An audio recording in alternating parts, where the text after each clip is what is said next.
Clinical point of view से मैं 3-4 चीज़ें कहना चाहूँगा। सबसे पहले मैं उस बात पे टच करना चाहूँगा जो हम कहते हैं सीटी स्कैन और बायोमार्कर्स, क्योंकि उसका बहुत मिसयूज़ हो रहा है और वो नुकसानदेह भी हो सकते हैं।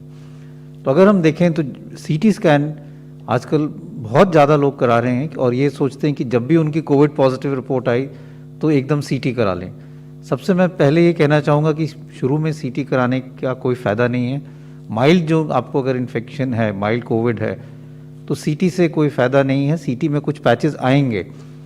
कई स्टडीज़ हुई हैं, एक स्टडी हुई है जिन्होंने एसिम्प्टोमेटिक लोगों में सीटी देखा और ये पाया कि 30 से 40% एसिम्प्टोमेटिक लोग जिनको कोई लक्षण नहीं है, सिर्फ उनका कोविड पॉजिटिव है, उनके सीटी में भी कुछ पैचेस आते हैं और वो अपने आप बिना ट्रीटमेंट के ख़त्म हो जाते हैं। तो इसलिए सीटी कराने का कोई फ़ायदा नहीं है, स्पेशली अगर आपको माइल्ड इलनेस है, आप होम आइसोलेशन पे हो और आपकी सैचुरेशन ठीक है और कोई ऐसे कोई लक्षण नहीं है।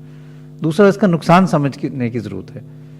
अगर हम एक सीटी कराते हैं, it is equivalent to almost 300 to 400 chest X rays. आपने एक सीटी कराया तो आप ये समझ लें कि आपने अपने 300 एक्सरे करा लिए चेस्ट के। और ये भी डेटा है, IAEA का भी, इंटरनेशनल एटॉमिक एनर्जी कमीशन का भी डेटा है, जो रेडिएशन प्रोटेक्शन इन मेडिसिन की बात करते हैं, कि बार बार स्पेशली यंगर एज ग्रुप में सीटी कराने से risk of cancer in later life increases. तो आप अपने आप को नुकसान ही ज़्यादा करा रहे हैं जब उसकी ज़रूरत नहीं है, क्योंकि आप अपने आप को रेडिएशन एक्सपोजर कर रहे हैं और उससे बाद में कैंसर होने का चांस बढ़ सकता है।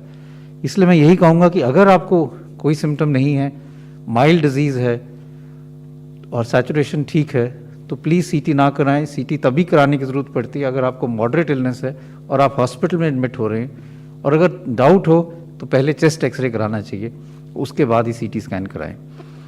दूसरा है बायोमार्कर्स। बायोमार्कर्स का मतलब कि आजकल लोग कोविड पॉजिटिव हुआ तो ब्लड टेस्ट कई करा लेते हैं। अपना CRP देख लेते हैं, ब्लड CBC देख लेते हैं, डी डाइमर देख लेते हैं, LDH देख लेते हैं, फेरेटिन देख लेते हैं। फिर से मैं यही कहना चाहूँगा कि अगर आपको माइल्ड इलनेस है, होम आइसोलेशन पे हैं, अगर आपकी सैचुरेशन ठीक है और कोई और लक्षण नहीं है, बुखार भी ज़्यादा नहीं है, तो इन सारे बायोमार्कर्स का करने का कोई फ़ायदा नहीं है।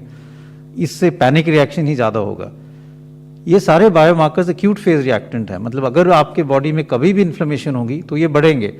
अगर आपको फिंसी हुई, कोई जख्म हुआ, दांत में इन्फेक्शन हुआ, तो भी ये सब बायोमार्कर्स बढ़ेंगे, क्योंकि एक बॉडी का इन्फ्लेमेटरी रिस्पॉन्स है। तो इससे ये नहीं पता चलता कि आपकी बीमारी जो है वो बढ़ गई है। लोग ये घबरा जाते हैं कि मेरा CRP बढ़ गया इसलिए अब मुझे स्टीरॉयड शुरू कर लेना चाहिए, और उससे ज़्यादा नुकसान हो जाता है। तो इसलिए मैं यही फिर से कहना चाहूँगा कि चाहे वो बायोमार्कर्स हों, चाहे CT स्कैन हो, माइल्ड केसेस में उसकी कोई इंडिकेशन नहीं है।